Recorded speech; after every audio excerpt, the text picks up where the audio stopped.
ಎಲ್ಲ ಸ್ಪರ್ಧಾರ್ಥಿಗಳಿಗೆ ನಮಸ್ಕಾರಗಳು. ಹಿಂದಿನ ವಿಡಿಯೋದಲ್ಲಿ ಶಾತವಾಹನರ ರಾಜಕೀಯ ಆಡಳಿತವನ್ನ ನೋಡಿದ್ದೀವಿ. ಈಗ ಶಾತವಾಹನರ ಆಡಳಿತ ವ್ಯವಸ್ಥೆ ಹೇಗಿತ್ತು ಅನ್ನೋದನ್ನ ನಾವು ಸ್ವಲ್ಪ ಡೀಟೇಲ್ ಆಗಿ ನೋಡ್ತಾ ಹೋಗೋಣ. ತಾವೆಲ್ಲರೂ ಅದನ್ನ ಸರಿಯಾಗಿ ಗಮನಿಸಿ ನೋಟ್ಸ್ ಮಾಡ್ಕೋರಿ ಅಂತಕ್ಕಂಥದ್ದನ್ನು ಹೇಳ್ತಾ, ಮತ್ತೆ ಯಾರು ಇನ್ನೂ ಈ ಚಾನಲ್ಗೆ ಸಬ್ಸ್ಕ್ರೈಬ್ ಆಗಿಲ್ಲ ಅವರು ಸಬ್ಸ್ಕ್ರೈಬ್ ಆಗೋದರ ಜೊತೆಗೆ ಬೆಲ್ ಐಕನ್ ಬಟನ್ ಹೊಡೆದು ಮತ್ತು ತಮ್ಮ ಫ್ರೆಂಡ್ಸ್ಗಳಿಗೂ ಕೂಡ ಶೇರ್ ಮಾಡ್ತೀರಿ ಅಂತಕ್ಕಂಥದ್ದನ್ನ ಹೇಳ್ತಾ, ಇವತ್ತಿನ ಶಾತವಾಹನರ ಆಡಳಿತ ವ್ಯವಸ್ಥೆ ಅಂತಕ್ಕಂಥದ್ದು. ಶಾತವಾಹನರ ಆಡಳಿತ ವ್ಯವಸ್ಥೆ ಅಂತೇಳಿ ನಾವು ನೋಡಿದಾಗ ಶಾತವಾಹನರು ಏನಾಗಿದ್ರು ಅಂದ್ರ, ಇವರು ತಮ್ಮ ಆಡಳಿತ ವ್ಯವಸ್ಥೆಯನ್ನ ಯಾರ ಆಡಳಿತ ವ್ಯವಸ್ಥೆಯನ್ನು ಅನುಸರಿಸಿದ್ರು ಅಂತಂದ್ರೆ ಅವರು ಮೌರ್ಯರ ಆಡಳಿತ ವ್ಯವಸ್ಥೆಯನ್ನ ಯಾರು ಮುಂದುವರ್ಸಿದ್ರು ಅಂದ್ರ ಈ ಶಾತವಾಹನರು ಅಂತೇಳಿ ನಾವು ನೋಡ್ತೀವಿ. ಯಾಕ ವಿದ್ಯಾರ್ಥಿಗಳು ಇದನ್ನ ಹೇಳ್ತಾ ಇದ್ದೀನಿ ಅಂದ್ರೆ, ಇವರು ಮೌರ್ಯರ ಸಾಮಂತರಾಗಿರುವುದರಿಂದ ಇವರು ಏನ್ ಮಾಡ್ತಾ ಇದ್ರು ಅಂದ್ರೆ ಆ ಮೌರ್ಯರ ಆಡಳಿತ ವ್ಯವಸ್ಥೆಯನ್ನ ಸ್ವಲ್ಪ ಮಟ್ಟಿಗೆ ಬದಲಾವಣೆಯೊಂದಿಗೆ ಆ ಮೌರ್ಯರ ಆಡಳಿತ ವ್ಯವಸ್ಥೆಯನ್ನ ಇವ್ರು ಏನ್ ಮಾಡಿದ್ರು ಅಂದ್ರೆ ಅನುಸರಿಸಿರ್ತಕ್ಕಂಥವ್ರು ಯಾರು ಅಂದ್ರೆ ಶಾತವಾಹನರು ಅಂತೇಳಿ ನಾವು ನೋಡ್ತೀವಿ. ಜೊತೆಗೆ ಈ ಶಾತವಾಹನರ ಅರಸರು ಏನಾಗಿದ್ರು ಅಂದ್ರ ಆಡಳಿತದ ಕೇಂದ್ರ ಬಿಂದು ಆಗಿದ್ರು. ಆಡಳಿತದ ಕೇಂದ್ರ ಬಿಂದು ಯಾರಾಗಿದ್ರು ಅಂತಂದ್ರೆ ಅವರ ಶಾತವಾಹನರ ಅರಸರು ಏನಾಗಿದ್ರು ಅಂದ್ರೆ ಆಡಳಿತದ ಕೇಂದ್ರ ಬಿಂದು ಆಗಿದ್ರು. ಜೊತೆಗೆ ಆಡಳಿತದ ಮುಖ್ಯಸ್ಥರು ಕೂಡ ಅವರೇ ಆಗಿದ್ರು. ಮತ್ತು ಅರಸ ಏನಾಗಿದ್ದ ಅಂದ್ರ ನ್ಯಾಯಾಂಗದ ಮುಖ್ಯಸ್ಥನಾಗಿದ್ದ. ಜೊತೆಗೆ ನ್ಯಾಯ ನಿರ್ಣಯವನ್ನು ಮಾಡ್ತಕ್ಕಂಥವನಾಗಿದ್ದ. ನ್ಯಾಯವನ್ನ ಅಂತಿಮ ತೀರ್ಪು ಕೊಡವನೇ ಯಾರಾಗಿದ್ದರು ಅಂದ್ರೆ ಅರಸನಾಗಿದ್ದ. ಒಟ್ಟಾರೆಯಾಗಿ ಸಮಾನವಾಗಿರ್ತಕ್ಕಂಥ ಪ್ರಜೆಗಳ ಕಲ್ಯಾಣ ಬಯಸುವುದು ಯಾರದ ಒಂದು ಉದ್ದೇಶ ಆಗಿತ್ತು ಅಂದ್ರೆ ಈ ಶಾತವಾಹನರ ಅರಸರದಾಗಿತ್ತು. ಜೊತೆಗೆ ಈ ಶಾತವಾಹನರ ಆಡಳಿತದಲ್ಲಿ ಯಾವ ವ್ಯವಸ್ಥೆ ಇತ್ತು ಅಂತಂದ್ರೆ ರಾಜ್ಯಪ್ರಭುತ್ವದ ವ್ಯವಸ್ಥೆ ಇತ್ತು.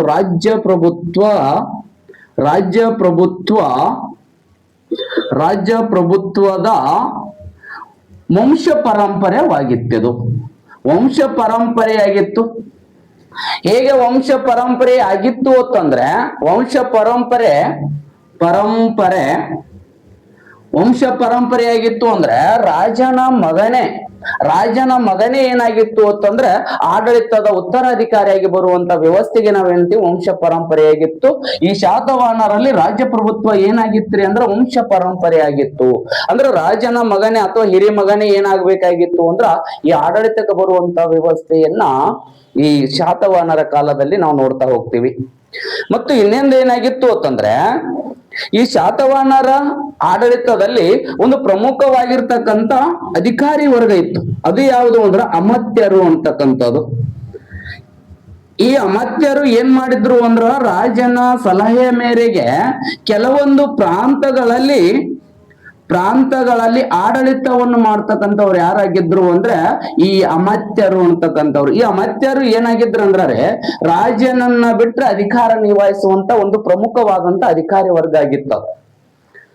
ಹಾಗಾಗಿ ಈ ಪ್ರಾಂತ್ಯಗಳಲ್ಲಿ ಆಡಳಿತವನ್ನ ರಾಜನ ಸಲಹೆಯ ಮೇರೆಗೆ ಆಡಳಿತ ನೋಡ್ಕೊಳ್ಳೋರು ಯಾರಾಗಿದ್ದರು ಅಂದ್ರೆ ಅಮಾತ್ಯರಾಗಿದ್ರು.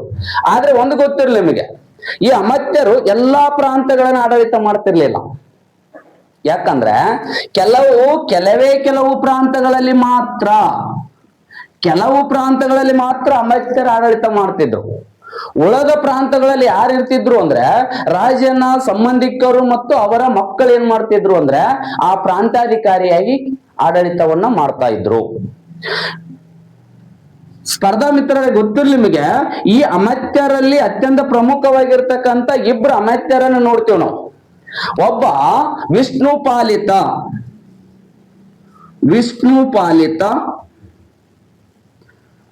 ವಿಷ್ಣುಪಾಲಿತ ಸಮೈಕ್ಯ ಅಂತೇಳಿ ನೋಡ್ತೀವಿ. ಇನ್ನೊಬ್ಬ ಯಾರು ಅಂತಂದ್ರೆ ಶಿವಸ್ಕಂದ ದತ್ತ ಶಿವಸ್ಕಂದ ದತ್ತ. ವಿಷ್ಣು ಪಾಲಿತ ಮತ್ತು ಈ ಶಿವಸ್ಕಂದ ದತ್ತ ಅಂತಕ್ಕಂಥ ಇಬ್ಬರು ಅಮಾತ್ಯರು ಏನಾಗಿದ್ರು ಅಂದ್ರೆ ಇವರಿಬ್ರು ನಾಸಿಕ್ ಪ್ರಾಂತದ ಪ್ರಾಂತಾಧಿಕಾರಿಗಳಾಗಿ ಆಡಳಿತವನ್ನು ನಿಭಾಯಿಸಿರ್ತಕ್ಕಂಥವ್ರು. ನಾಸಿಕ್ ಪ್ರಾಂತದ ಪ್ರಾಂತಾಧಿಕಾರಿಗಳಾಗಿ ಆಡಳಿತ ಮಾಡಿದಂತ ಇಬ್ಬರು ಪ್ರಮುಖ ಅಮಾತ್ಯರು ಯಾರು ಅಂದ್ರೆ ವಿಷ್ಣು ಪಾಲಿತ ಸಮೇಕ, ಇನ್ನೊಬ್ಬ ಯಾರಂದ್ರೆ ಶಿವ ಸ್ಕಂದ ದತ್ತ ಅಂತಕ್ಕಂಥ ಇವರು ಏನಾಗಿದ್ರು ಅಂದ್ರೆ ಅಧಿಕಾರಿಗಳೇ. ಅವ್ರಿಗೆ ಏನಂತಿದ್ರು ಅಮಾತ್ಯರು ಅಂತ ಕರಿತಾ ಇದ್ರು.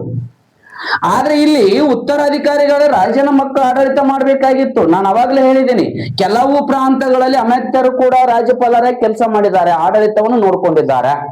ಆ ಕಾರಣಕ್ಕಾಗಿ ಈ ವಿಷ್ಣು ಪಾಲಿತ ಮತ್ತು ಶಿವಸ್ಕಂದ ದತ್ತ ಅಂತಕ್ಕಂಥವರು ಈ ನಾಸಿಕ್ ಪ್ರಾಂತದ ಪ್ರಾಂತಾಧಿಕಾರಿಗಳಾಗಿ ಆಡಳಿತವನ್ನು ಮಾಡಿದ್ರು. ಹಾಗಾಗಿ ಈ ಒಂದು ಪ್ರಾಂತಗಳಲ್ಲಿ ಆಡಳಿತ ಮಾಡ್ತಕ್ಕಂಥ ಈ ಅಮಾತ್ಯರನ್ನ ಬಿಟ್ರೆ ಇವರ ಆಡಳಿತದಲ್ಲಿ ಯಾರು ಈ ಪ್ರಾಂತದ ಪ್ರಾಂತಾಧಿಕಾರಿಗಳಾಗಿರ್ತಿದ್ರು ಅಂದ್ರೆ ಯುವರಾಜ್ಯರು ಅಂದ್ರೆ ಯಾರನ್ನ ಕರಿತಿದ್ರು ಅಂದ್ರೆ ರಾಜನ ಹಿರಿಯ ಮಗ ಯಾರು ಇರ್ತಿದ್ರಲ್ಲ ಅವನನ್ನು ಏನಂತ ಕರಿತಿದ್ರು ಅಂದ್ರೆ ಯುವರಾಜ. ಈತನು ಕೂಡ ಪ್ರಾಂತವನ್ನು ಆಡಳಿತವನ್ನು ನಿಯಂತ್ರಣ ಮಾಡ್ತಿದ್ದ. ಇನ್ನ ಇತರೆ ರಾಜರ ಮಕ್ಕಳನ್ನ ಏನಂತ ಕರಿತಿದ್ರು ಅಂದ್ರ ಇವನ ಹಿರಿಯ ಮಗ ಅಂದ್ರೆ ಇನ್ನೂ ಬೇರೆ ಬೇರೆ ಮಕ್ಕಳಿದ್ರಂದ್ರ ಅಂದ್ರೆ ಇತರೆ ಮಕ್ಕಳ ಸಣ್ಣ ಮಕ್ಕಳ ಅಥವಾ ಕಿರಿಯ ಮಕ್ಕಳಿಗೆ ಏನಂತ ಕರಿತಿದ್ರು ಅಂದ್ರೆ ಕುಮಾರರು ಅಂತೇಳಿ ಕರಿತಿದ್ರು. ಇವರ ಆಡಳಿತದಲ್ಲಿ ಇವರು ಪ್ರಾಂತ ಆಡಳಿತ ನೋಡ್ತಿದ್ರು, ಇವರು ಪ್ರಾಂತ ಆಡಳಿತ ನೋಡ್ತಿದ್ರು. ಆದ್ರೆ ಹಿರಿಯ ಮಗನನ್ನ ಯುವರಾಜ ಅಂತ ಕರೆದ್ರೆ ಕಿರಿಯ ಮಕ್ಕಳನ್ನ ಏನಂತ ಕರಿತಿದ್ರು ಅಂದ್ರೆ ಕುಮಾರರು ಅಂತ ಕರಿತಿದ್ರು. ಇವರು ಕೂಡ ಏನ್ ಮಾಡ್ತಿದ್ರು ಅಂದ್ರೆ ಮೊದಲು ಪ್ರಾಂತದ ಆಡಳಿತ ನೋಡ್ಕೊಳ್ಳೋರು ಇವರೇ. ಆದ್ರೆ ಕೆಲವು ಪ್ರಾಂತಗಳಲ್ಲಿ ಯಾರು ನೋಡ್ತಿದ್ರು ಅಂದ್ರೆ ಅಮಾತ್ಯರು ನೋಡ್ತಕ್ಕಂಥ ವ್ಯವಸ್ಥೆ ಏನಾಗಿತ್ತು ಅಂದ್ರ ಈ ಶಾತವಾಹನ ಕಾಲದ ಆಡಳಿತ ವ್ಯವಸ್ಥೆಯನ್ನ ನಾವು ನೋಡ್ತಾ ಹೋಗ್ತೀವಿ. ಅವರ ಆಡಳಿತ ನಿಯಂತ್ರಣವನ್ನು ಮಾಡ್ತಾ ಇದ್ರು.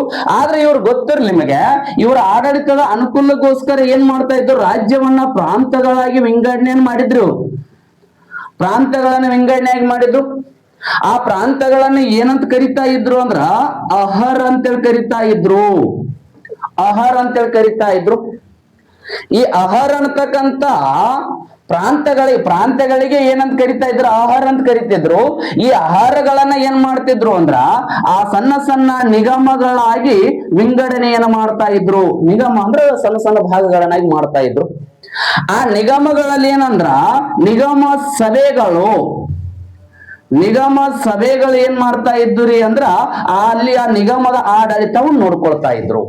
ನೋಡ್ರಿ ಇನ್ನೊಂದ್ಸರಿ, ಪ್ರಾಂತ ಅಂತಕ್ಕಂಥದ್ದು ರಾಜ್ಯವನ್ನ ಆಡಳಿತದ ಅನುಕೂಲಗೋಸ್ಕರ ಪ್ರಾಂತಗಳನ್ನ ವಿಂಗಡಣೆ ಮಾಡಿದ್ರು. ಆ ಪ್ರಾಂತಗಳನ್ನ ಏನಂತ ಕರಿತಾ ಇದ್ರು ಅಂದ್ರೆ ಆಹಾರ ಅಂತ ಕರಿತಿದ್ರು. ವೆರಿ ಇಂಪಾರ್ಟೆಂಟ್ ನೆನಪಿರ್ಲಿ ಪಾಯಿಂಟ್. ಆ ಪ್ರಾಂತ ಅಂದ್ರು ಒಂದೇ, ಆಹಾರ ಅಂದ್ರು ಒಂದೇ. ಅವುಗಳಲ್ಲಿ ಸಣ್ಣ ಸಣ್ಣ ಭಾಗಗಳನ್ನಾಗಿ ವಿಂಗಡಣೆ ಮಾಡ್ತಿದ್ರು. ಅವುಗಳಿಗೆ ಏನಂತ ಕರಿತಿದ್ರು ಅಂದ್ರೆ ನಿಗಮಗಳು ಅಂತ ಕರಿತಿದ್ರು. ಆ ನಿಗಮಗಳ ಆಡಳಿತವನ್ನ ನೋಡ್ಕೊಳ್ಳೋರು ಯಾರಾಗಿದ್ರು ಅಂದ್ರ ಈ ನಿಗಮ ಸಭೆಗಳ ಅಂತೇಳಿ ನಡೀತಿದ್ವು. ಅಲ್ಲಿ ಆ ನಿಗಮ ಸಭೆಗಳ ಏನ್ ಮಾಡ್ತಿದ್ರು ಅಂದ್ರ ಆ ನಿಗಮದ ಆಡಳಿತವನ್ನು ನೋಡ್ತಿದ್ರು. ಗೊತ್ತಿರ್ಲಿ, ಪ್ರಾಂತದ ಆಡಳಿತ ನೋಡ್ತಿರ್ಲಿಲ್ಲ ಇವರು ನೋಡ್ಕೊಳ್ಳೋರು ನಿಗಮ ಸಭೆಗಳಲ್ಲಿ ಇದ್ದಂತ ಪ್ರಮುಖರು ಯಾವುದೊಂದು ಆಡಳಿತ ನೋಡ್ತಿದ್ರು ಅಂದ್ರ ನಿಗಮದ ಆಡಳಿತ ನೋಡ್ತಿದ್ರು.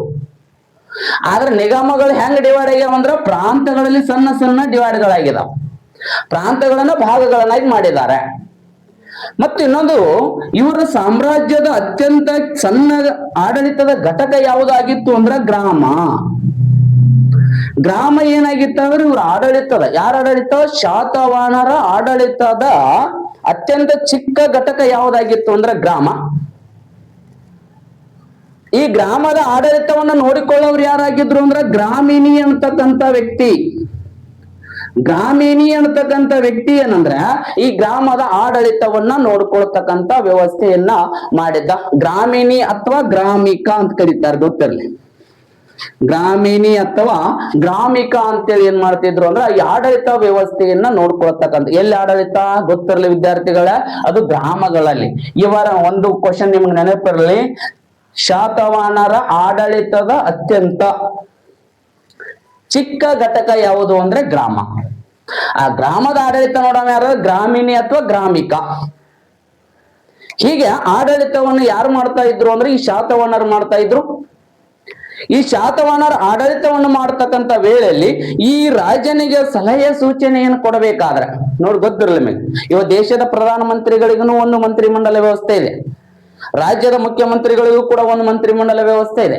ಹಾಗೆ ರಾಜರಿಗೂ ಕೂಡ ಆಡಳಿತದಲ್ಲಿ ಸಲಹೆ ಸೂಚನೆಗಳನ್ನು ಕೊಡುವುದಕ್ಕೋಸ್ಕರ, ಆಡಳಿತದ ಹಿತವನ್ನ ಕಾಯೋದಕ್ಕೋಸ್ಕರ ಏನ್ ಮಾಡಿದ್ರು ಅಂದ್ರೆ ಮಂತ್ರಿಮಂಡಲ ವ್ಯವಸ್ಥೆಯನ್ನ ಯಾರು ಹೊಂದಿದ್ರು ಅಂದ್ರೆ ಈ ಶಾತವಾಹನರ ಅರಸರು ಹೊಂದಿದ್ರು. ಈ ಶಾತವಾಹನರಲ್ಲಿ ಅಧಿಕಾರವನ್ನ ಹಂಚಿಕೆಯನ್ನು ಮಾಡಿದ್ರು. ಅಂದ್ರೆ ಬೇರೆ ಬೇರೆ ಇಲಾಖೆಗಳನ್ನ ಅಧಿಕಾರವನ್ನು ನಿಭಾಯಿಸ್ತಕ್ಕಂಥ ಅಧಿಕಾರಿ ವರ್ಗಕ್ಕೆ ಅಥವಾ ಅಧಿಕಾರಿಗಳಿಗೆ ನಾವ್ ಏನಂತೀವಿ ಅಂದ್ರೆ ಮಂತ್ರಿಮಂಡಲ ವ್ಯವಸ್ಥೆ ಅಂತ ಕರಿತೀವಿ. ಆಯಾ ಇಲಾಖೆಗೆ ಒಬ್ಬೊಬ್ಬ ಮಂತ್ರಿ ಇದ್ದ. ಆ ಬೇರೆ ಬೇರೆ ಇಲಾಖೆಯಲ್ಲಿ ಗೊತ್ತಿರಲಿ ನಿಮಗೆ, ಈ ಶಾತವಾಹನರ ಆಡಳಿತದಲ್ಲಿರುವ ಮಂತ್ರಿಮಂಡಲ ವ್ಯವಸ್ಥೆಯನ್ನು ನೋಡಿದಾಗ, ಈ ಮಂತ್ರಿಮಂಡಲ ವ್ಯವಸ್ಥೆಯಲ್ಲಿ ಅತ್ಯಂತ ಪ್ರಮುಖವಾಗಿರ್ತಕ್ಕಂಥ ಮಂಡಲ ವ್ಯವಸ್ಥೆಯಲ್ಲಿ ಯಾರಾಗಿದ್ರು ಅಂದ್ರೆ ಅಮಾತ್ಯರು ಮತ್ತು ಸೇನಾಪತಿ. ಅದು ಏನ್ ಮಾಡ್ತಾ ಇದ್ದಾನ ನೋಡೋಣ ನಿಮಗೆ, ಹೌದಾ? ಈಗ ಗೊತ್ತಿರ್ಲಿ ನಿಮಗೆ, ಇವರ ಮಂತ್ರಿಮಂಡಲ ವ್ಯವಸ್ಥೆ ನೋಡ್ರಿ, ಚೆನ್ನಾಗಿ ಬರ್ಕೋಬೇಕಾ. ಮಂತ್ರಿಮಂಡಲ ಹೇಗಿತ್ತು ಅಂದ್ರೆ ಯಾರ ಕಾಲದಲ್ಲಿ ಅಂದ್ರೆ ಶಾತವಾಹನರ ಕಾಲದಲ್ಲಿ. ಶಾತವಾಹನರ ಕಾಲದಲ್ಲಿ ಮಂತ್ರಿಮಂಡಲ ವ್ಯವಸ್ಥೆ ಹೇಗಿತ್ತು ಅಂದ್ರ ಒಬ್ಬ ಅಮಾತ್ಯ, ನಾನು ಅವಾಗ್ಲೇ ಹೇಳಿದ್ದೀನಿ ನಿಮಗೆ, ಚಂದ ಬರ್ಕೋಬೇಕಾ. ಅಮಾತ್ಯ, ಈ ಅಮಾತ್ಯ ಅಂದ್ರೆ ಏನನ್ನ ನಿಭಾಯಿಸ್ತಾ ಇದ್ದ ಅಂದ್ರೆ ಅಮಾತ್ಯ ಈತ ಪ್ರಧಾನ ಮಂತ್ರಿ ಹುದ್ದೆ, ಪ್ರಧಾನಮಂತ್ರಿ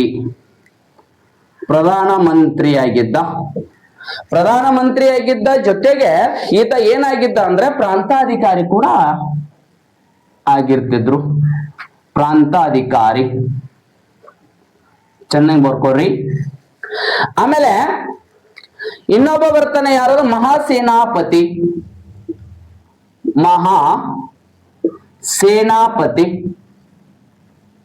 ಈ ಮಹಾಸೇನಾಪತಿ ಏನಾಗಿದ್ದ ಅಂತಂದ್ರೆ ಸೇನೆಯ ಮುಖ್ಯಸ್ಥನಾಗಿದ್ದ.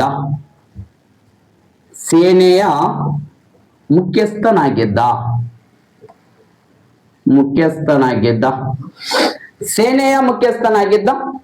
ಮತ್ತೆ ಇನ್ನೊಬ್ಬ ಯಾರು ಬರ್ತಾರೆ? ನಿಬಂಧಕಾರಕ. ಚಂದ ಬರ್ಕೋಬೇಕಾ. ನಿಬಂಧಕಾರ ಅಂತೇಳಿ ಬರ್ತಾನೆ. ಆ ನಿಬಂಧಕಾರ ಏನಾಗಿದ್ದ ಅಂದ್ರೆ ಯಾವ ಹುದ್ದೆಯನ್ನು ಅಲಂಕರಿಸಿದ್ದ ಅಂದ್ರೆ ಆತ ಭೂದಾಖಲಾತಿ ಮುಖ್ಯಸ್ಥನಾಗಿದ್ದ. ಭೂದಾಖಲಾತಿ ಮುಖ್ಯಸ್ಥ ಅಥವಾ ಭೂದಾಖಲಾತಿ ಅಧಿಕಾರಿಯಾಗಿದ್ದ. ಮತ್ತು ಇನ್ನೊಬ್ಬ ಬರ್ತಾರೆ, ಯಾರು ಅಂತಂದ್ರೆ ಅರಣ್ಯಕ ಅಥವಾ ಹಿರಣ್ಯಕ ಅಂತ ಕರಿತೀವಿ ಅವನನ್ನ. ಹಿರಣ್ಯಕ ಈತ ಏನಾಗಿದ್ದ ಅಂದ್ರೆ ಹಿರಣ್ಯಕ, ಈತನ ಕೆಲಸ ಹಣಕಾಸಿನ ಅಧಿಕಾರಿಯಾಗಿದ್ದ. ಗೊತ್ತಿರಲಿ ನಿಮಗೆ,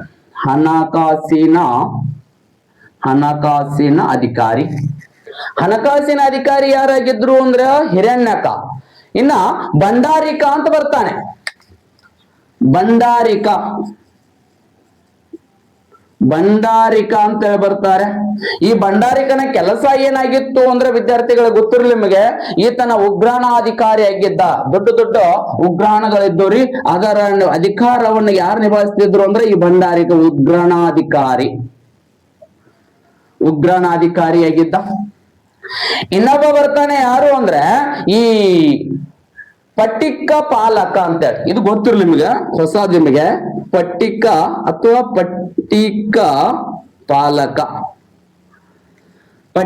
ಪಾಲಕ ಅಂತೇಳಿ ಬರ್ತಾನೆ. ಈತನ ಕೆಲಸ ಏನಾಗಿತ್ತು ಅಂದ್ರ ಧರ್ಮಾಧಿಕಾರಿಯಾಗಿದ್ದ.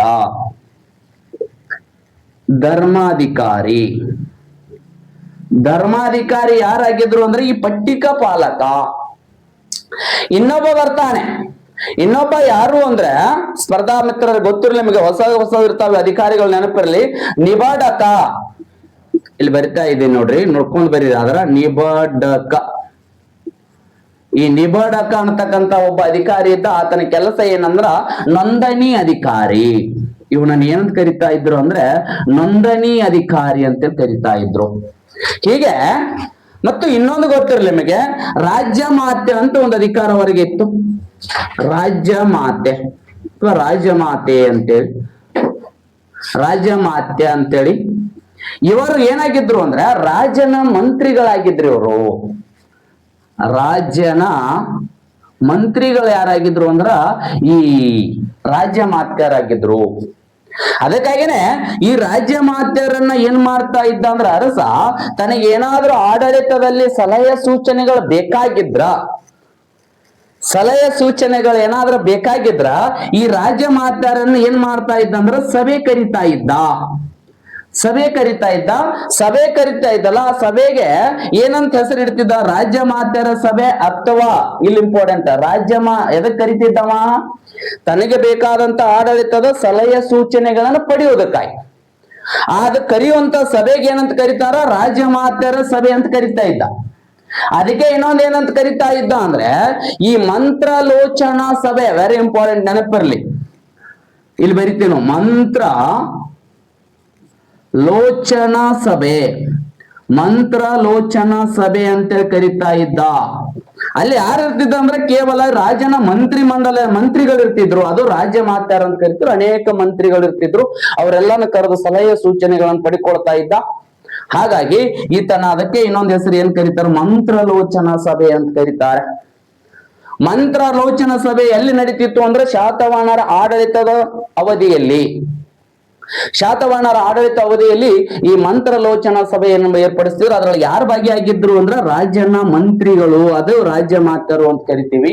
ಆತನಿಗೆ ಏನಂತ ಕೊಡ್ತಿದ್ರು ಅಂದ್ರೆ ಸಲಹೆ ಸೂಚನೆಗಳ ಆಡಳಿತಕ್ಕೆ ಸಲಹೆ ಸೂಚನೆಗಳನ್ನು ಕೊಡೋರು ಯಾರಾಗಿದ್ರು ಅಂದ್ರೆ ಈ ಮಂತ್ರಿ ಮಂಡಲದವರಾಗಿದ್ರು ಅಂತಕ್ಕಂಥದ್ದನ್ನು ನೆನಪಿರಲಿ ನಿಮಗೆ. ಹಾಗಾಗಿ ಈ ರಾಜ್ಯ ಶಾತವಾಹನರ ಕಾಲದಲ್ಲಿ ಅನೇಕ ರೀತಿಯಾಗಿರ್ತಕ್ಕಂಥ ಆಡಳಿತ ಕೇಂದ್ರಗಳಿದ್ದುರಿ. ಯಾಕಂದ್ರ ಅಖಂಡವಾಗಿರ್ತಕ್ಕಂಥ ಶಾತವಾಹನರು ಏನಾಗಿದ್ರು ಅಂದ್ರೆ ದೊಡ್ಡದಾಗಿರ್ತಕ್ಕಂಥ ಸಾಮ್ರಾಜ್ಯವನ್ನ ನಿರ್ಮಾಣವನ್ನು ಮಾಡ್ಕೊಂಡಿದ್ರು. ಹಾಗಾಗಿ ಕೆಲವೊಂದು ಆಡಳಿತದ ಕೇಂದ್ರಗಳನ್ನಾಗಿ ವಿಭಾಗ ಮಾಡಿದ್ರು. ಒಂದು ಕೇಂದ್ರ ಯಾವುದು ಅಂದ್ರ ಇವರ ಪಶ್ಚಿಮದ ಆಡಳಿತ ಕೇಂದ್ರ. ಗೊತ್ತಿರಲಿ ನಿಮಗೆ, ಪಶ್ಚಿಮದ ಆಡಳಿತ ಕೇಂದ್ರ ಯಾವುದಾಗಿತ್ತು ಅಂದ್ರ ಬನವಾಸಿ. ಪಶ್ಚಿಮದ ಆಡಳಿತ ಕೇಂದ್ರ ಯಾವುದಾಗಿತ್ತು ಅಂದ್ರ ಬನವಾಸಿ ಆಗಿತ್ತು. ಮತ್ತು ಇವರ ಪೂರ್ವದ ಆಡಳಿತ ಕೇಂದ್ರ ಯಾವುದಾಗಿತ್ತು ಅಂದ್ರೆ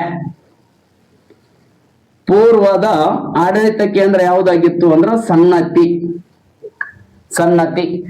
ಹೀಗೆ ಪೂರ್ವದ ಆಡಳಿತ ಕೇಂದ್ರ ಸನ್ನತಿ ಆದ್ರೆ ಪಶ್ಚಿಮದ ಆಡಳಿತ ಕೇಂದ್ರ ಯಾವುದಾಗಿತ್ತು ಅಂದ್ರೆ ಬನವಾಸಿ ಅಂತಕ್ಕಂಥದ್ದು. ಇದು ಏನಾಗಿತ್ತಪ್ಪ ಅಂದ್ರ ಇವರ ಆಡಳಿತ ವ್ಯವಸ್ಥೆಯಲ್ಲಿ ಇರ್ತಕ್ಕಂಥದ್ದಾಗಿತ್ತು. ಇವರ ಆಡಳಿತ ವ್ಯವಸ್ಥೆಯಲ್ಲಿ ಇರುವಂತ ಎರಡು ಪ್ರಮುಖವಾದಂತ ಆಡಳಿತ ಕೇಂದ್ರಗಳು ಅಂತೇಳಿ ನಾವು ನೋಡ್ತೀವಿ. ವಿದ್ಯಾರ್ಥಿಗಳು ಗೊತ್ತಿರಲಿ ನಿಮ್ಗೆ. ಇದು ಏನಪ್ಪಾ ಅಂದ್ರ ಅವರ ಒಂದು ಆಡಳಿತ ವ್ಯವಸ್ಥೆ ಅಂತ ಕರಿತೀವಿ. ಶಾತವಾಹನರ ಆಡಳಿತದಲ್ಲಿ ಎಲ್ಲಾ ಅರಸರು ಏನ್ ಹೊಂದಿದ್ರು ಅಂದ್ರ ಈ ಒಂದು ಅಂಶವನ್ನು ನೆನಪಿರಲಿ ನಿಮ್ಗೆ, ಮಂತ್ರಿ ಪರಿಷತ್ತನ್ನು ಹೊಂದಿದ್ರು. ಏನ್ ಹೊಂದಿದ್ರು ಅಂದ್ರೆ ಇವರೆಲ್ಲ ಮಂತ್ರಿ ಪರಿಷತ್ ಅಂತ ಕರಿತೀವಿ ನಾವು. ಮಂತ್ರಿ ಪರಿಷತ್ ಅಂದ್ರು ಒಂದೇ, ಮಂತ್ರಿ ಮಂಡಲ ವ್ಯವಸ್ಥೆ ಅಂದ್ರು ಒಂದೇ. ಗೊತ್ತಿರಲಿ ಮತ್ ಪದಗಳು ಬೇರೆ ಬೇರೆ ಬಂದು ಅನ್ಕೋತ ಕುಂದ್ರಬೇಡ್ರಿ, ಹೌದಾ? ಹಾಗಾಗಿ ಮಂತ್ರಿ ಪರಿಷತ್ ಅಂತರೂ ಪದ ಗೊತ್ತಿರ್ಲಿ ನಿಮಗೆ. ಮಂತ್ರಿ ಮಂಡಲ ಅಂದ್ರೆ ವಿಶೇಷವಾಗಿ ಇದನ್ನ ಕೇಳಲ್ಲ, ಅದಕ್ಕಾಗಿ ಇದನ್ನ ಪದ ಹಾಕ್ತಿರ್ತಾನೆ, ನಿಮ್ಗೆ ಗೊತ್ತಿರ್ಲಿ. ಏನಾಗ್ತಾನಂದ್ರ ಈ ಶಾತವಾಹನರ ಆಡಳಿತಾವಧಿಯಲ್ಲಿ ಏನ್ ಹೊಂದಿದ್ರು ಅಂದ್ರ ಮಂತ್ರಿ ಪರಿಷತ್ ಅಂತಕ್ಕಂಥ ವ್ಯವಸ್ಥೆಯನ್ನ ಈ ಶಾತವಾಹನರು ಹೊಂದಿದ್ರು ಅಂತಕ್ಕಂಥ ನಿಮಗ್ ಗೊತ್ತಿರ್ಲಿ. ಹೀಗೆ ಈ ಶಾತವಾಹನರು ಅಂತಕ್ಕಂಥವ್ರು ಏನಾಗಿದ್ರು ಅಂದ್ರ ಅತ್ಯಂತ ಪ್ರಮುಖವಾಗಿ ದಕ್ಷಿಣ ಭಾರತದಲ್ಲಿ ಆಡಳಿತವನ್ನ ಮಾಡಿದಂಥವು. ನಿಮ್ಗೆ ಗೊತ್ತಿರಲಿ, ಈ ಶಾತವಾಹನರ ಆಡಳಿತವನ್ನ ನೋಡ್ತಾ ಹೋದಾಗ ಇಲ್ಲಿ ನಾವು ಸೈನಿಕರನ್ನ ನೋಡ್ತೀವಿ ನಾವು. ಇವರು ಕೂಡ ಅತ್ಯಂತ ಬಲಿಷ್ಠವಾದಂತ ಸೈನ್ಯವನ್ನು ಹೊಂದಿರತಕ್ಕಂಥವ್ರು ಯಾರಾಗಿದ್ರು ಅಂದ್ರೆ ಈ ಶಾತವಾಹನ. ಬೃಹತ್ ಆದಂತ ಸೈನ್ಯ ಬಲವನ್ನು ಹೊಂದಿದ್ರು. ಯಾರು ಹೊಂದಿದ್ರು ಅಂದ್ರೆ ಶಾತವಾಹನರು ಹೊಂದಿದ್ರು. ನಾನು ಸಾವಕಾಶ ಹೇಳ್ತಾ ಇದ್ದೀನಿ, ಒಂದು ಬಿಡ್ಲಾರದ ಪಾಯಿಂಟ್ ಅನ್ನು ಮಾಡ್ರಿ. ಮತ್ತು ಇವರ ಕಾಲದಲ್ಲಿ ಇವರು ಅತಿ ಪ್ರಮುಖವಾಗಿ ಏನ್ ಹೊಂದಿದ್ರು ಅಂದ್ರ ನೌಕಾಬಲ. ಇದು ಗೊತ್ತಿರಲಿ ನಿಮಗೆ. ಶಾತವಾಹನರು ಕೂಡ ಅತ್ಯಂತ ಬಲಿಷ್ಠವಾದಂತ ನೌಕಾಬಲವನ್ನು ಹೊಂದಿದ್ರು.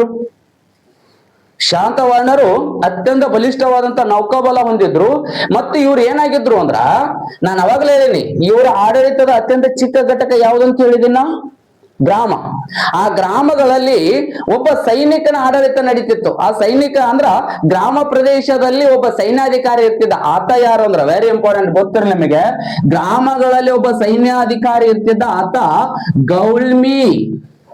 ಗೌಳ್ಮಿಕ ಅಂತಕ್ಕಂತ ಇಲ್ಲಿ ಬರೆದಿದೆ ನೋಡ್ರಿ. ಗೌಳ್ಮಿಕ್ ಅಂತಕ್ಕಂಥ ಸೈನ್ಯಾಧಿಕಾರಿ ಎಲ್ಲಿ ಆಡಳಿತ ಮಾಡ್ತಾ ಇದ್ದ ಅಂದ್ರೆ ಈತ ಈ ಗ್ರಾಮಗಳಲ್ಲಿ ಸೈನ್ಯಾಧಿಕಾರಿ ಯಾರಾಗಿದ್ರು ಅಂತ ನಿಮ್ಗೆ ಏನಾದ್ರು ಗೊತ್ತಿರ್ಲಿ, ಅದು ಈ ಗೌಳ್ಮಿಕ ಅಂತಕ್ಕಂತ ವ್ಯಕ್ತಿ ಆ ಸೈನ್ಯಾಧಿಕಾರಿ ಏನಾಗಿದ್ದ ಅಂದ್ರೆ ಗ್ರಾಮಗಳಲ್ಲಿ, ನೆನಪಿರ್ಲಿ, ಗ್ರಾಮಗಳಲ್ಲಿ ಈ ಆಡಳಿತ ವ್ಯವಸ್ಥೆ ಇತ್ತು. ಇದು ಏನಪ್ಪಾ ಅಂದ್ರ ಅವರ ಒಂದು ಆಡಳಿತ ವ್ಯವಸ್ಥೆ ಅಂತ ನಾವು ನೋಡ್ತಾ ಹೋಗ್ತೀವಿ ವಿದ್ಯಾರ್ಥಿಗಳೇ. ಇದು ಶಾತವಾಹನರ ಆಡಳಿತ ಆದ್ರೆ, ಇದೇ ಶಾತವಾಹನರ ಕಾಲದಲ್ಲಿ ಇರ್ತಕ್ಕಂತ ಈ ಆರ್ಥಿಕ ಸ್ಥಿತಿ ಹೇಗಿತ್ತು ಇವ್ರದು, ಈ ಶಾತವಾಹನರ ಆರ್ಥಿಕತೆ ಹೇಗಿತ್ತು, ಶಾತವಾಹನರು ಅತ್ಯಂತ ಸಂಪತ್ತು ಭರಿತವಾದಂತ ಸಾಮ್ರಾಜ್ಯವನ್ನು ಹೇಗೆ ನಿರ್ಮಾಣವನ್ನು ಮಾಡಿದ್ರು ಅನ್ನೋದನ್ನ ನೋಡಿದಾಗ, ಈ ಶಾತವಾಹನರ ಆರ್ಥಿಕ ವ್ಯವಸ್ಥೆ ಅಂತೇಳಿ ನಾವು ನೋಡ್ತಾ ಇದ್ದೀವಿ. ಶಾತವಾಹನರ ಆರ್ಥಿಕ ವ್ಯವಸ್ಥೆ ಅಂತ ನೋಡಿದಾಗ ಗೊತ್ತಿರಲಿ ನಿಮಗೆ, ಒಂದೊಂದು ಪಾಯಿಂಟ್ ಸಪರೇಟ್ ಮಾಡ್ತಾ ಹೋಗ್ರಿ. ಆರ್ಥಿಕ ವ್ಯವಸ್ಥೆ, ಶಾತವಾಹನರ ಆರ್ಥಿಕ ವ್ಯವಸ್ಥೆ ಅಂತ ನಾವು ನೋಡ್ತೀವಿ. ಶಾತವಾಹನರ ಅತ್ಯಂತ ಆದಾಯ, ಅವರ ಸಾಮ್ರಾಜ್ಯದ ಮೂಲ ಆದಾಯ ಏನಾಗಿತ್ತು ಅಂದ್ರೆ ಭೂಕಂದಾಯ. ಶಾತವಾಹನರ ಅತಿ ಮೊದಲ ಆದಾಯ ಯಾವ್ದಾಗಿತ್ರಿ ಅಂದ್ರೆ ಭೂಕಂದಾಯ. ಅತಿ ಹೆಚ್ಚು ಆದಾಯ ಬರುವುದು ಯಾವ್ದರಿಂದ ಅಂದ್ರೆ ಈ ಭೂಕಂದಾಯದಿಂದ. ಈ ಭೂಕಂದಾಯದಿಂದ ಅತಿ ಹೆಚ್ಚಾಗಿ ಆದಾಯ ಬರ್ತಿತ್ತು. ಮತ್ತೆ ಇವರು ಭೂಕಂದಾಯ ಎಷ್ಟು ನಿಗದಿಪಡಿಸಿದ್ರು ಅಂದ್ರೆ 1/6 ಏನ್ ಮಾಡಿದ್ರು ಅಂದ್ರೆ ಭೂಕಂದಾಯವನ್ನ ನಿಗದಿಪಡಿಸಿದ್ರು. ಶಾತವಾಹನರ ಭೂಕಂದಾಯ ಎಷ್ಟಾಗಿತ್ತು ನೋಡ್ರಿ, 1/6 ಆಗಿತ್ತು. 1/6 ಭೂಕಂದಾಯವನ್ನ ವಸೂಲಿ ಮಾಡ್ತಕ್ಕಂಥವ್ರು ಯಾರಾಗಿದ್ರು ಅಂದ್ರೆ ಈ ಶಾತವಾಹನರಾಗಿದ್ರು. ಜೊತೆಗೆ ಈ ಶಾತವಾಹನರ ಕಾಲದಲ್ಲಿ ಕೂಡ ಅತ್ಯಂತ ಸಂಪತ್ ಭರಿತವಾದಂತ ನಾಡಂತ ನಾನು ಹೇಳಿದ್ದೀನಿ, ಅವರ ಸಾಮ್ರಾಜ್ಯವಾಗಿತ್ತು. ಇವರ ಕಾಲಾವಧಿಯಲ್ಲಿ ಅನೇಕ ಚಿನ್ನ, ತಾಮ್ರ, ಬೆಳ್ಳಿ ಮುಂತಾದ ನಾಣ್ಯಗಳು ಏನಾಗಿದ್ದು ಅಂದ್ರೆ ಚಲಾವಣೆಯಲ್ಲಿದ್ದು. ಈ ಶಾತವಾಹನರ ಕಾಲದಲ್ಲಿ ಇರುವಂತ ನಾಣ್ಯಗಳಲ್ಲಿ ಅತಿ ಪ್ರಮುಖವಾಗಿರ್ತಕ್ಕಂಥ ನಾಣ್ಯಗಳು 2 ಬರ್ತಾರೆ. ಒಂದು ಸುವರ್ಣ ಮತ್ತು ದಿನಾರ್. ಸುವರ್ಣ ಮತ್ತು ದಿನಾರ್ ಅಂತಕ್ಕಂಥ ಇವೆರಡು ಯಾವ ಪ್ರಕಾರದ ನಾಣ್ಯಗಳಂದ್ರೆ ಚಿನ್ನದ ನಾಣ್ಯಗಳಾಗಿದ್ದು ಇವು, ಚಿನ್ನ ಅಥವಾ ಬಂಗಾರದ ನಾಣ್ಯಗಳು. ಶಾತವಾಹನರ ಕಾಲದಲ್ಲಿರುವಂತ ಚಿನ್ನ ಮತ್ತು ಬಂಗಾರದ ನಾಣ್ಯಗಳು ಯಾವಾಗಿದ್ದು ಅಂತಂದ್ರೆ ಅವು ಯಾವಂದ್ರೆ ಒಂದು ದಿನಾರ, ಇನ್ನೊಂದು ಯಾವ್ದಂದ್ರ ಸುವರ್ಣ ಅಂತಕ್ಕಂಥ. ಇವೆರಡು ಎದುರು ಆಗಿದ್ದು ರೀ ಅಂದ್ರೆ ಈ ಚಿನ್ನದ ನಾಣ್ಯಗಳಾಗಿದ್ದು, ಬಂಗಾರದ ನಾಣ್ಯಗಳಾಗಿದ್ದು. ಮತ್ತು ಇವರ ಕಾಲದಲ್ಲಿ ಇರ್ತಕ್ಕಂಥ ಇನ್ನೂ 2 ನಾಣ್ಯಗಳು ಬರ್ತಾವೆ. ಒಂದು ಕುಶನ್ನ, ಇನ್ನೊಂದು ಯಾವುದು ಅಂದ್ರ ಕರ್ಷಪಣ. ಇನ್ನೊಂದು ಕರ್ಷಪಣ ನೆನಪಿರ್ಲಿ. ಒಂದು ಕುಶನ್ನ, ಇನ್ನೊಂದು ಯಾವ್ದಂದ್ರೆ ಕರ್ಷಪಣ. ಇವು 2 ಯಾವ್ದ ನಾಣ್ಯಗಳಾಗಿದ್ದು ಅಂದ್ರೆ ಬೆಳ್ಳಿ ನಾಣ್ಯಗಳಾಗಿದ್ದು. ಇನ್ನು ನಾಣ್ಯಗಳು ಬರ್ತಾವ್ರಿ. ಒಂದು ಧಮ್ ಅಂತಕ್ಕಂಥ ನಾಣ್ಯ. ಆಮೇಲೆ ಇನ್ನೊಂದು ಗದ್ಯಾನ ಅಂತಕ್ಕಂಥ ನಾಣ್ಯ. ಇನ್ನೊಂದು ಗದ್ಯಾನ ಅಂತಕ್ಕಂಥ ನಾಣ್ಯ. ಇನ್ನೊಂದು ಯಾವ ಪ್ರಕಾರದ ನಾಣ್ಯ ಬರ್ತದ್ರಿ ಅಂದ್ರ ಇವರು ಪಣಗಣ್ಯ ಅಂತಕ್ಕಂಥದ್ದು. ಪಣಗಣ್ಯ ಇವು ಯಾವ ಪ್ರಕಾರದ ನಾಣ್ಯಗಳಾಗಿದ್ದು ರೀ ಅಂದ್ರೆ ತಾಮ್ರದ ನಾಣ್ಯಗಳು. ಇವು ಯಾವ ಪ್ರಕಾರದ ನಾಣ್ಯಗಳು ಗೊತ್ತಿರಲಿ ನಿಮಗೆ, ತಾಮ್ರದ ನಾಣ್ಯಗಳು ಅಂತ ಕೇಳಿದಾಗ ನಾವು ಬರಿಬೇಕಾಗಿದ್ದು ಯಾವುವು ಅಂದ್ರೆ ಈ 3, ಒಂದು ದಮ್ಮ, ಗದ್ಯಾನ, ಪಣ. ಇವು ತಾಮ್ರದ ನಾಣ್ಯಗಳಾಗಿದ್ದು, ತಾಮ್ರದ ನಾಣ್ಯಗಳು. ಸ್ಪರ್ಧಾ ಮಿತ್ರರಿಗೆ ಗೊತ್ತಿರಲಿ, ಇವರ ಕಾಲದಲ್ಲಿ ಅತ್ಯಂತ ಇಂಪಾರ್ಟೆಂಟ್ ಇರ್ತಕ್ಕಂಥ ಒಂದು ನಾಣ್ಯ ಬರ್ತದ್ರಿ. ಆ ನಾಣ್ಯ ಯಾವುದು ಅಂದ್ರ ಪೊಟ್ಟಿನ್ ಅಂತಕ್ಕಂಥ ನಾಣ್ಯ. ಈ ಪೊಟ್ಟಿನ್ ಅಂತಕ್ಕಂಥ ನಾಣ್ಯ ಇದು ಯಾವ ಪ್ರಕಾರದ ನಾಣ್ಯ ಅಂದ್ರೆ ಮಿಶ್ರ ಲೋಹದಿಂದ ತಯಾರಿಸಿದ ನಾಣ್ಯ ಯಾವ್ದಂದ್ರ ಪೊಟ್ಟಿನ್ ನಾಣ್ಯ. ಯಾಕಂದ್ರ ಬೆಳ್ಳಿ, ಚಿನ್ನಗಳು, ತಾಮ್ರ ಮತ್ತು ಬೆಳ್ಳಿ ಅತ್ಯಂತ ಕಡಿಮೆ ಪ್ರಮಾಣದಲ್ಲಿ ಸಿಗುವುದರಿಂದ ಅವರ ಆಡಳಿತದ ಹಿತಕ್ಕಾಗಿ ಈ ನಾಣ್ಯವನ್ನು ಜಾರಿಗೆ ತೆಗೆದುಕೊಂಡು ಬರ್ತಾರೆ. ಅದು ಮಿಶ್ರ ಲೋಹದ ನಾಣ್ಯ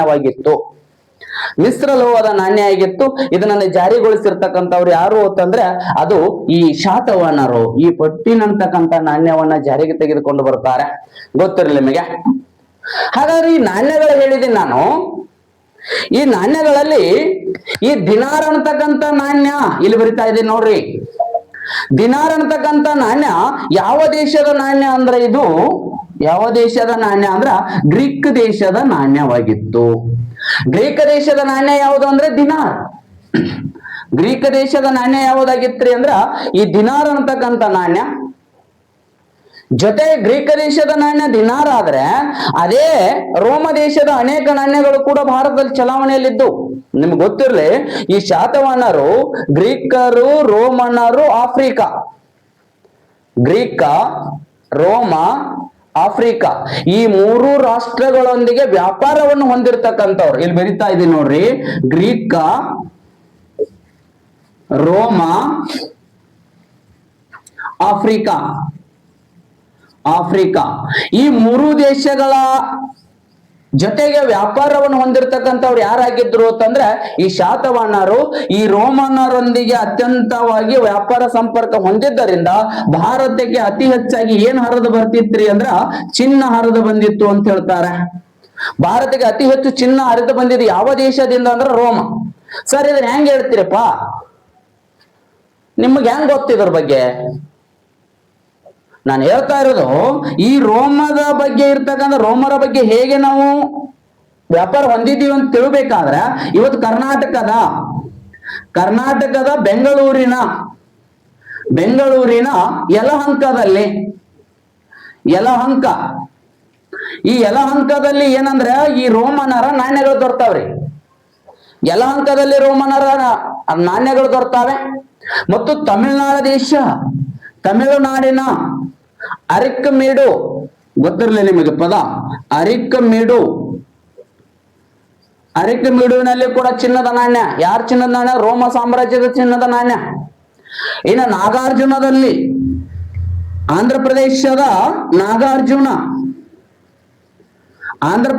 ನಾಗಾರ್ಜುನದಲ್ಲಿ ಕೂಡ ಏನಾಗ್ತದ್ರಿ ಅಂದ್ರೆ ಈ ಚಿನ್ನದ ನಾಣ್ಯ ದೊರೆತಾವೆ.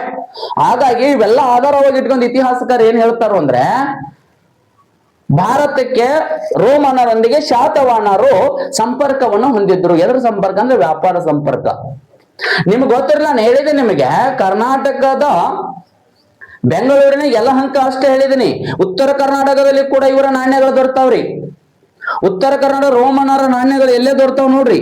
ಉತ್ತರ ಕನ್ನಡ ಜಿಲ್ಲೆಯ, ಚೆನ್ನಾಗಿ ಬರ್ಕೋರ್ಯ, ಉತ್ತರ ಕನ್ನಡ ಜಿಲ್ಲೆಯ ಯಾವ್ಯಾವ ಸ್ಥಳಗಳಲ್ಲಿ ಈ ನಾಣ್ಯಗಳು ದೊರೆತಾವು ಅಂತಂದ್ರೆ ಈ ಕುಂದಾಪುರ ಈಗಿನ ಕುಂದಾಪುರ ಎಲ್ಲಿ ಬರ್ತಾವ? ಉಡುಪಿ ಮತ್ತು ಈ ಉತ್ತರ ಕನ್ನಡದ ಗಡಿ ಭಾಗದಲ್ಲಿ ಬರ್ತಕ್ಕಂಥದ್ದು. ಗೊತ್ತಿರಲಿ ನಿಮಗೆ. ಇದು ಕುಂದಾಪುರ ಅಂತ. ಮತ್ತ ಸರ್ ಅದು ಕುಂದಾಪುರ ಉಡುಪಿ ಜಿಲ್ಲಾದಾಗ ಐತ್ರಿ ಅಂತ ಅನ್ಕೋಬೇಡ್ರಿ. ಅವೆರಡು ಗಡಿ ಭಾಗದಲ್ಲಿ ಬರ್ತಕ್ಕಂಥವ್ರು ಆಡಳಿತದ ಹಿತದೃಷ್ಟಿಯಿಂದ ಶಾತವಾಹನರು ಏನ್ ಮಾಡಿದ್ರ ಅದನ್ನ ಉತ್ತರ ಕನ್ನಡ ಜಿಲ್ಲೆ ಅಂತ ಅವಾಗ ಆ ಪ್ರದೇಶ ಅಂತೇಳಿ ಪರಿಗಣಿಸ್ಕೊಂಡಿದ್ರು. ಜೊತೆಗೆ ಇನ್ನೊಂದೇನು, ಇದೇ ಜಿಲ್ಲೆಯಲ್ಲಿ ಇರ್ತಕ್ಕಂಥ ಬನವಾಸಿಯಲ್ಲಿನೂ ರೋಮನರ ನಾಣ್ಯಗಳು ದೊರೆತಾವೆ. ಮತ್ತು ಕಾರವಾರ ಇಲ್ಲಿ ಕೂಡ ರೋಮನರ ನಾಣ್ಯ ದೊರೆತಾವೆ. ಮತ್ತು ಈ ಗುಲ್ಬರ್ಗ ಅಂತ ಐತ್ರಿ ನಮ್ದೊಂದು ದೊಡ್ಡದಾಗಿರ್ತಕ್ಕಂಥ ಜಿಲ್ಲೆ, ಅದು ಈ ಗುಲ್ಬರ್ಗಾದಲ್ಲಿ ಕೂಡ ದೊರೆತಾವೆ. ಗುಲ್ಬರ್ಗಾದ ಎಲ್ಲಿ ಯಾವ ಪ್ರದೇಶದಲ್ಲಿ ಈ ನಾಣ್ಯಗಳು ದೊರೆತಾವು ಅಂದ್ರೆ ಗುಲ್ಬರ್ಗಾದ ಸನ್ನತಿ ಒಳಗೆ ಕೂಡ ಈ ರೋಮ, ನಾನು ಹೇಳಕತ್ತಿದ್ದು ಗ್ರೀಕರಿಂದ ಪಡೆದಿರುವ ನಾಣ್ಯ ದಿನಾರ್ ಒಂದೇ, ಅದು ಸಿಕ್ಕದ್ ನಮ್ಮಲ್ಲಿ ಐತಿ. ಆದ್ರೆ ಇವೆಲ್ಲ ಸಿಕ್ಕಿದ್ ಎಲ್ಲಿ ಅಂದ್ರೆ ರೋಮನ್ನರ ಚಿನ್ನದ ನಾಣ್ಯಗಳು ದೊರೆತಿದ್ ಇವೆಲ್ಲ ಪ್ರದೇಶ. ಕರ್ನಾಟಕ ಬೆಂಗಳೂರಿನ ಯಲಹಂಕ, ತಮಿಳುನಾಡಿನ ಅರಿಕ್ಕಮೇಡುನಲ್ಲಿ, ಇನ್ನು ಆಂಧ್ರ ಪ್ರದೇಶದ ನಾಗಾರ್ಜುನದಲ್ಲಿ, ಉತ್ತರ ಕನ್ನಡದಲ್ಲಿ ಕುಂದಾಪುರ, ಬನವಾಸಿ, ಕಾರವಾರ ಇವೆರಡು ಜಿಲ್ಲೆ ಒಳಗೆ ಬರ್ತಂತ ನಾನು ಅವಾಗ ಹೇಳಿದ್ದೀನಿ. ಉಡುಪಿ ಮತ್ತು ಉತ್ತರ ಕನ್ನಡ. ಆಮೇಲೆ ಗುಲ್ಬರ್ಗ ಜಿಲ್ಲೆ ಒಳಗೆ ಯಾವ್ದು ಬರ್ತದ್ರೆ ಸನ್ನತಿ. ಇನ್ನೊಂದು ಬರ್ತದ್ರಿ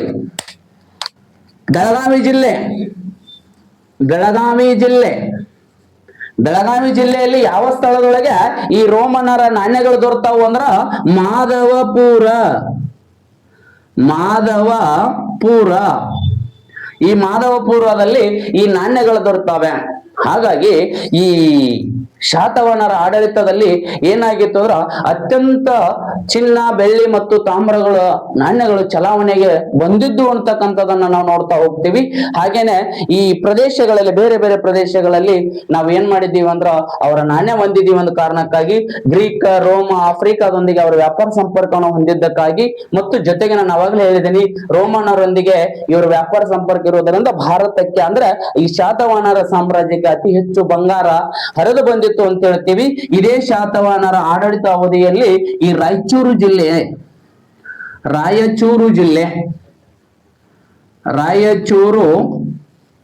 ಜಿಲ್ಲೆಯಲ್ಲಿ ಬರ್ತಕ್ಕಂಥ ಹಟ್ಟಿಯಲ್ಲಿ ಏನಿತ್ತು ಅಂದ್ರ ಚಿನ್ನದ ಗಣಿಗಾರಿಕೆ ನಡೀತಿತ್ತು.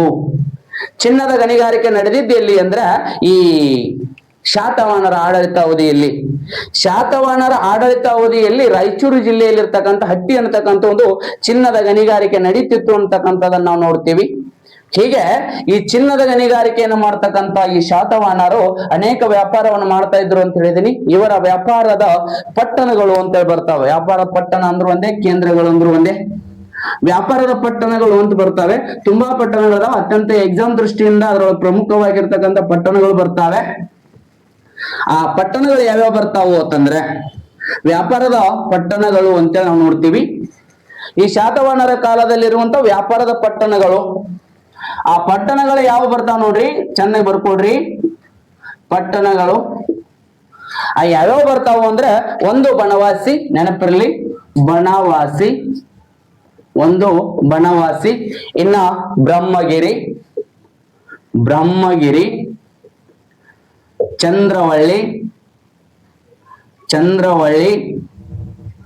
ಚಂದ್ರವಳ್ಳಿ, ಆಮೇಲೆ ಇಲ್ಲಿ ಬರ್ತಕ್ಕಂಥ ಇನ್ನ ಪಟ್ಟಣಗಳು ಬರ್ತಾವ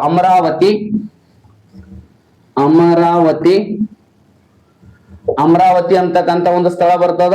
ಆಮೇಲೆ ರೇವತಿಪುರ, ಈ ರೇವತಿಪುರನ ಏನಂತ ಕರಿತಾ ಇದ್ರು ಅಂದ್ರೆ ಗೋವಾ. ಇವತ್ತಿನ ಗೋವಾನೇ ಹಿಂದೆ ಏನ್ ಕರಿತಾ ಇದ್ರು ಅಂದ್ರೆ ರೇವತಿಪುರ ಅಂತ ಕರಿತಾ ಇದ್ರು. ಇವತ್ತಿನ ಗೋವಾನೇ ರೇವತಿಪುರ. ಇನ್ನು ಗೊತ್ತಿರ್ಲಿ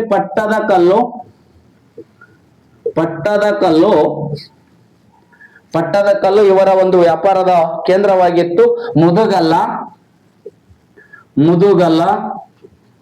ಮುದುಗಲ್ಲ ಕೂಡ ಇವರು ವ್ಯಾಪಾರದ ಪಟ್ಟಣವಾಗಿತ್ತು. ಹೀಗೆ ಅನೇಕ ಪಟ್ಟಣಗಳು ಇವಿಷ್ಟರ ಎಕ್ಸಾಮ್ ದೃಷ್ಟಿಯಿಂದ ನಿಮ್ಗೆ ನೆನಪಿರಲಿ ವಿದ್ಯಾರ್ಥಿಗಳೇ.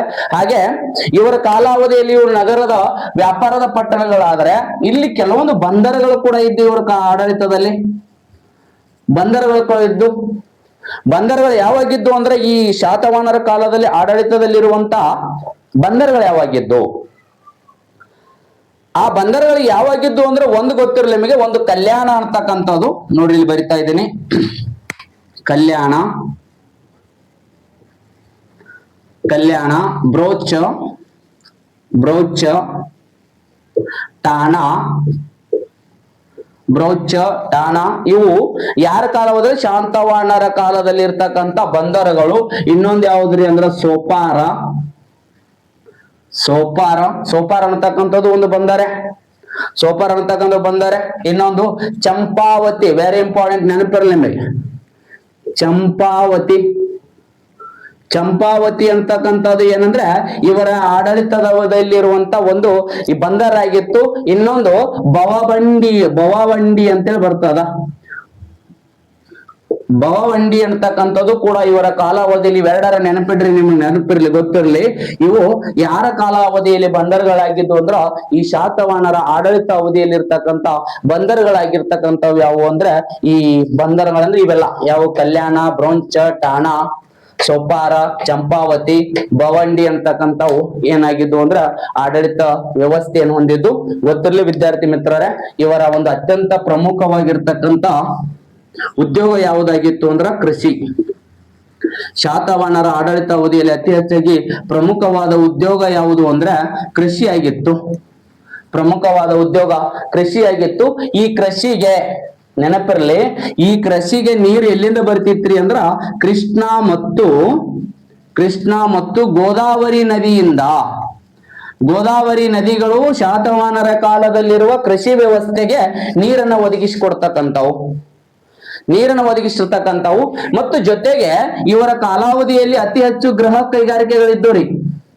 ಗೃಹ ಕೈಗಾರಿಕೆಗಳು ಕೂಡ ನಾವು ನೋಡ್ತೀವಿ ಯಾರ ಆಡಳಿತದಲ್ಲಿ ಅಂದ್ರೆ ಈ ಶಾತವಾಹನರ ಆಡಳಿತದಲ್ಲಿ ಗೃಹ ಕೈಗಾರಿಕೆಗಳಿದ್ದು. ಮತ್ತು ಇವರ ಆಡಳಿತದಲ್ಲಿ ಅನೇಕ ವೃತ್ತಿ ಸಂಘಗಳು ಕೂಡ ಇದ್ದು ರೀ, ಗೊತ್ತಿರಲಿ ನಿಮಗೆ. ವೃತ್ತಿ ಸಂಘಗಳಿದ್ದು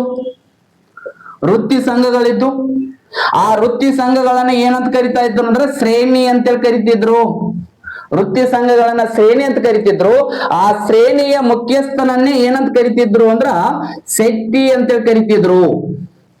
ಆ ಶ್ರೇಣಿಯ ಮುಖ್ಯಸ್ಥರನ್ನ ಏನಂತ ಕರಿತಿದ್ರು ಅಂದ್ರೆ ಶೆಟ್ಟಿ. ನೋಡ್ರಿ, ಗೃಹ ಕೈಗಾರಿಕೆಗಳಿದ್ದು ವಸ್ತುಗಳನ್ನು ತಯಾರಿಸ್ತಿದ್ರು, ಓಕೆ. ಆದ್ರೆ ಇವರು ಅಲ್ಲಿ ಮಾಡುವಂತ ಪ್ರತಿಯೊಂದು ವೃತ್ತಿಗಳಿಗೆ ಒಂದೊಂದು ಸಂಘಗಳನ್ನ ರಚನೆ ಮಾಡ್ಕೊಂಡಿದ್ರು. ಆ ಸಂಘಗಳನ್ನ ಏನಂತ ಕರಿತಾ ಇದ್ರು ಅಂತ ಶ್ರೇಣಿಗಳು ಅಂತ ಕರಿತಿದ್ರು. ಆ ಶ್ರೇಣಿಗಳಿಗೆ ಒಬ್ಬ ಮುಖ್ಯಸ್ಥ ಇತ್ತ, ಆ ಮುಖ್ಯಸ್ಥನ ಏನಂತ ಕರಿತಾ ಇದ್ರ ಶೆಟ್ಟಿ ಅಂತ ಹೇಳಿ ಕರಿತಾ ಇದ್ರು. ಹಾಗಾದ್ರೆ ಅಂತ ಸಂಘಗಳು ಯಾವ್ಯಾವ ಇದ್ದು ರೀ? ಅನೇಕ ಸಂಘಗಳನ್ನ ನಾವು ನೋಡ್ತೀವಿ. ಒಂದು ಧಾನಿಕ ಸಂಘ ಅಂತಿತ್ತು. ಧಾನಿಕ ಸಂಘ ಏನ್ ಮಾಡ್ತಿತ್ತು ಅಂದ್ರ ಧಾನ್ಯಗಳನ್ನ ಏನ್ ಮಾಡೋದಂದ್ರ ಧಾನ್ಯಗಳ ವ್ಯಾಪಾರಿನೇ ನಾವೊಂದು ಧಾನ್ಯ ವ್ಯಾಪಾರ ಮಾಡುವುದೇ ಒಂದು ಧಾನಿಕ ಸಂಘ ಅಂತಿತ್ತು. ಧಾನ್ಯಗಳನ್ನ ವ್ಯಾಪಾರ ಮಾಡ್ತಾ ಇದ್ರು. ಇನ್ನ ಕುಂಬಾರರ ಸಂಘ ಇತ್ತು. ಆ ಕುಂಬಾರ ಸಂಘಕ್ಕೆ ಏನಂತ ಕರಿತಿದ್ರು? ಕುಲಕರಿಕ ಅಂತ ಕರಿತಿದ್ರು. ಕುಲಕರಿಕ ಅಂದ್ರೆ ಕುಂಬಾರರದೊಂದು ವೃತ್ತಿಯ ಸಂಘ. ಕುಲಕರಿಕ ಅಂತಕ್ಕಂದ್ರ ಕುಂಬಾರ ವೃತ್ತಿಯ ಸಂಘ. ಇನ್ನ ಬಿದಿರು ಪುಟ್ಟಿ, ನಿಮ್ಗೆ ಗೊತ್ತಿರ್ಲಿ, ಪುಟ್ಟಿಗಳನ್ನ ಹೆಣಿತಾರಲ್ಲ, ಆ ಬಿದಿರಿನ ಪುಟ್ಟಿಯನ್ನ ಹೆಣೆಯತಕ್ಕಂತ ಒಂದು ಸಂಘ ಇತ್ತು. ಅದೇ ಯಾವ್ದು? ಮೇಧ ಸಂಘ.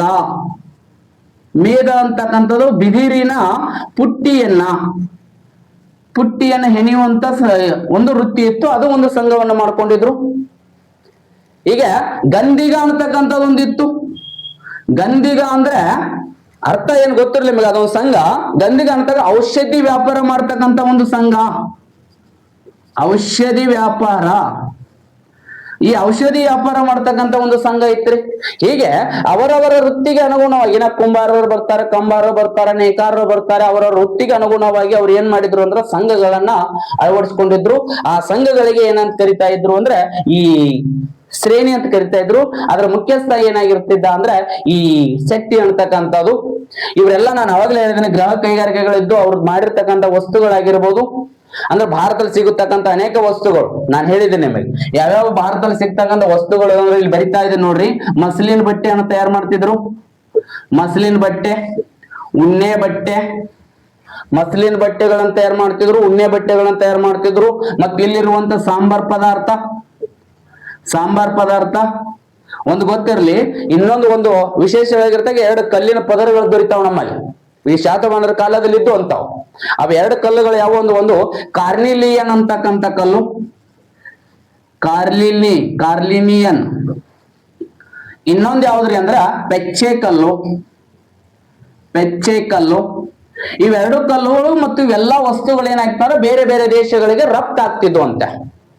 ಬೇರೆ ಬೇರೆ ದೇಶಗಳಿಗೆ ರಫ್ತಾಗ್ತಿದ್ವು ಅಂತ. ರಫ್ತಾಗಿರ್ತಕ್ಕಂಥ ವಸ್ತುಗಳಂದ್ರ ಇವುಗಳನ್ನ ರಫ್ತ ಮಾಡ್ತಿದ್ರು ಬೇರೆ ಬೇರೆ ಸ್ಥಳಗಳಿಗೆ. ಇವುಗಳ ಜೊತೆಗೆ ಇನ್ನೊಂದು ಮಾಡ್ತಿದ್ರು, ಏನೋ ಶ್ರೀಗಂಧವನ್ನು ಕೂಡ ರಫ್ತನ್ನು ಮಾಡ್ತಿದ್ರು. ಯಾಕಂದ್ರೆ ಬೇರೆ ದೇಶದಿಂದ ವಸ್ತುಗಳನ್ನ ನಾವು ಆಮದುಗಳನ್ನ ಮಾಡ್ಕೋಬೇಕಾಗಿತ್ತು. ಇವುಗಳನ್ನ ಕಳಿಸಿ ಇವುಗಳನ್ನ ಕೊಡ್ತಾ ಇದ್ರು ಬೇರೆ ಬೇರೆ ಕಡೆಗೆ. ಇವೆಲ್ಲ ವಸ್ತುಗಳು ಏನಾಗ್ತಿದ್ವು ಅಂದ್ರ ಈ ಶಾತವಾಹನರ ಕಾಲದಿಂದ ಅಥವಾ ಶಾತವಾಹನರ ಆಡಳಿತದಲ್ಲಿ ಬೇರೆ ಕಡೆ ರಫ್ತು ಹೋಗ್ತಿತ್ತು. ಅದರಿಂದ ಹಣ ಬರೋದ್ರಿಂದ ಇವರ ಆರ್ಥಿಕತೆ ಏನಾಗಿತ್ತು ಅಂದ್ರೆ ಸಬಲವಾಗಿತ್ತು. ಸ್ಪರ್ಧಾ ಮಿತ್ರರಿಗೆ ಗೊತ್ತಿರಲಿ, ಇವರ ಆಡಳಿತದಲ್ಲಿ ಅನೇಕ ತೆರಿಗೆಗಳು ಕೂಡ ಇದ್ದು. ಭೂ ಕಂದಾಯ ಅಂತೇಳಿ ನಾನು ಅವಾಗಲೇ ಹೇಳಿದ್ದೀನಿ, 6ನೇ ಒಂದು ಭಾಗದಲ್ಲಿ ತೆರಿಗೆಯನ್ನು ವಸೂಲಿ ಮಾಡ್ತಾ ಇದ್ರು ಅಂತ. ಆ ಭೂ ಕಂದಾಯದ ತೆರಿಗೆಯನ್ನು ಹೊರತುಪಡಿಸಿ ಅನೇಕ ರೀತಿಯಾದಂತ ತೆರಿಗೆಗಳು ಕೂಡ ಇದ್ದು.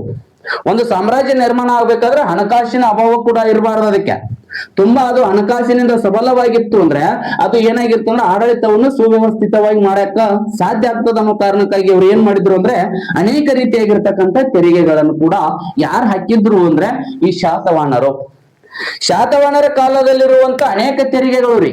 ನೋಡ್ರಿ, ಚೆನ್ನಾಗಿ ಬರ್ಕೊಡ್ರಿ. ಅನೇಕ ತೆರಿಗೆಗಳು.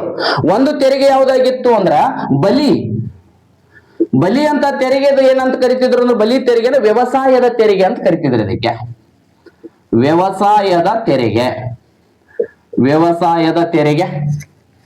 ವ್ಯವಸಾಯದ ತೆರಿಗೆ ಅಂತ ಕರಿತಾ ಇದ್ರು. ಇನ್ನೊಂದು ಬರ್ತದ ಉಪರಿಕ.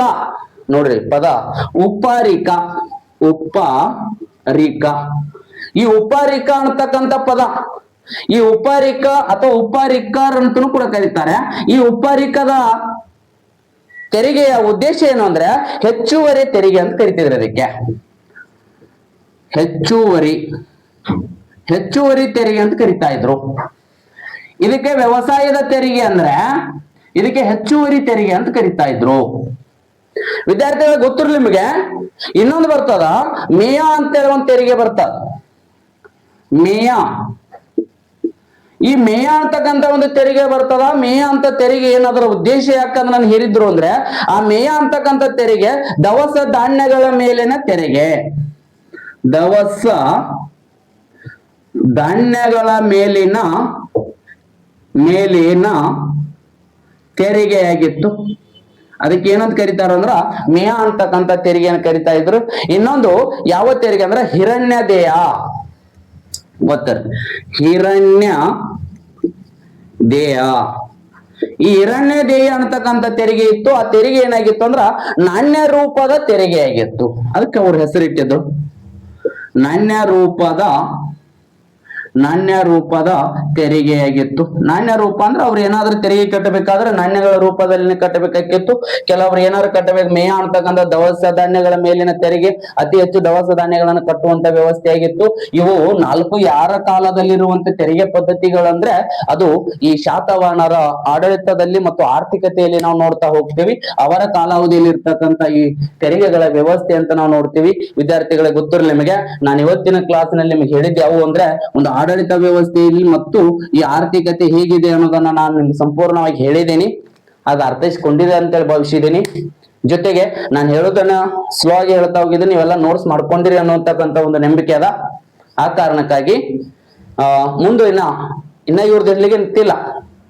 ನೆಕ್ಸ್ಟ್ ಇನ್ನ ಅವರ ಸಾಮಾಜಿಕ ವ್ಯವಸ್ಥೆ ಹೇಗದ, ಧಾರ್ಮಿಕ ವ್ಯವಸ್ಥೆ ಹೇಗದ, ಮತ್ತು ಅವರ ಕಲೆ, ವಾಸ್ತುಶಿಲ್ಪ ಮತ್ತು ಸಾಹಿತ್ಯ, ಇದೆಲ್ಲವನ್ನು ಡಿಟೇಲ್ ಆಗಿ ಹೇಳ್ಬೇಕಾಗ್ತದ. ಅದನ್ನ ನೆಕ್ಸ್ಟ್ ಕ್ಲಾಸ್ ನಲ್ಲಿ ನಾನು ಮುಂದುವರಿಸ್ತೀನಿ.